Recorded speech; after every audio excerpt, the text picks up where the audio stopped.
আছেন।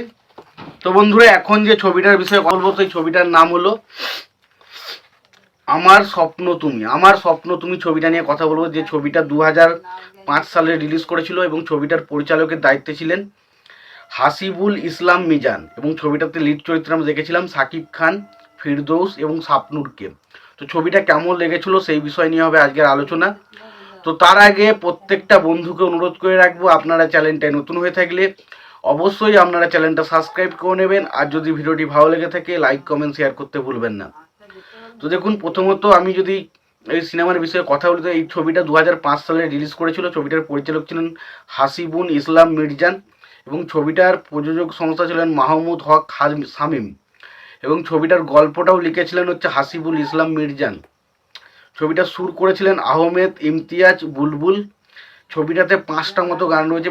গানগুলো আমার কাছে যে বিশাল ভালো লেগেছে সেটা কিন্তু নয়, আবার যে একদমই খারাপ লেগেছে সেটাও কিন্তু নয়, একটা ঠিকঠাক টাইপের গান লেগেছে। তবে গানগুলো আমার কাছে কিন্তু বিশাল বিশাল কিছু মজাদার মনে হয়নি।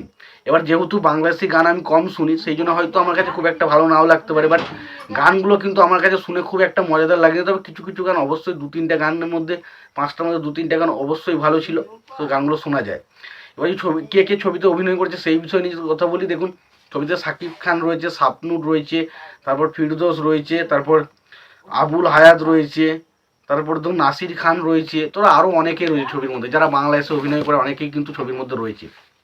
তো এই ছবির গল্পটা এরকম যে সাকিব খান সে একজন বেকার যুবক, কিন্তু সে বিএ পাস করেছে, কিন্তু সে একজন বেকার যুবক এবং সে বিএ পাস করে অনন্তপুরের গ্রামে থাকে এবং সেখানে সে একটা কাজের খোঁজ করছে। এবং সেই সময় তার ছোটোবেলার একজন বন্ধু, যার ক্যারেক্টারটার নাম হচ্ছে খুশি, যেটা প্লে করেছে স্বপ্নুর, এবং সে ছোটোবেলা থেকেই সাকিব খানের সাথে তার একটা ভালো বন্ধুত্ব রয়েছে এবং পরবর্তী সময় এই বন্ধুত্ব সম্পর্কটা আস্তে আস্তে একটা ভালোবাসার সম্পর্কের রূপ নেয়।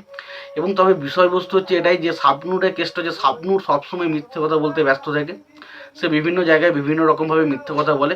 তো শাপনূরের এই মিথ্যা কথা বলাটা একসময় নিজেদের মানে আর কি সাকিব খান এবং শাপনূরের যে ক্যারেক্টারটা, তার পেছনে একটা বাঁশ হয়ে দাঁড়াবে এবং সে কি মিথ্যা কথা বলে এবং তাদের জীবনে কি ঘটে সেই জিনিসটা জানতে গেলে আপনাকে সিনেমাটা দেখতে হবে।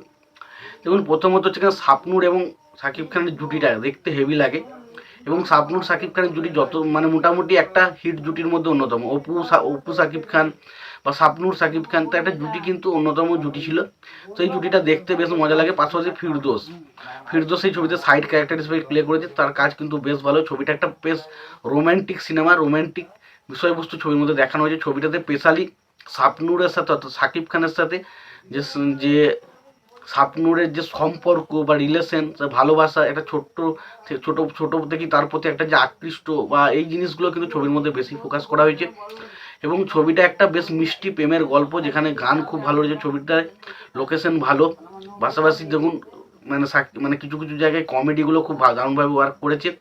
ছবিতে অ্যাকশন অল্প রয়েছে, বাট অ্যাকশনগুলো দেখতে ভালো। এবং ওভারঅল যদি ছবিটার কথা বলি, এটা পুরোপুরি একটা কমেডি এবং তার পাশাপাশি রোম্যান্টিক জনরার ছবি, যে ছবিটা কিন্তু আপনাদের বেশ ভালো লাগবে। ছবিটা যদি দেখে না থাকেন অবশ্যই একবার দেখতে পারেন। ছবিটা যদি দেখে থাকেন আপনাদের কেমন লেগেছে জানাতে ভুলবেন না। ভিডিওটি যদি ভালো লেগে থাকে অবশ্যই আপনারা লাইক কমেন্ট শেয়ার করে দেবেন। চ্যানেলটায় নতুন হয়ে থাকলে অবশ্যই আপনারা চ্যানেলটা সাবস্ক্রাইব করে নিয়ে পাশে বেল আইকনটা অবশ্যই প্রেস করে দেবেন। ভালো থাকবেন, সুস্থ থাকবেন, দেখা হচ্ছে পরের ভিডিওতে।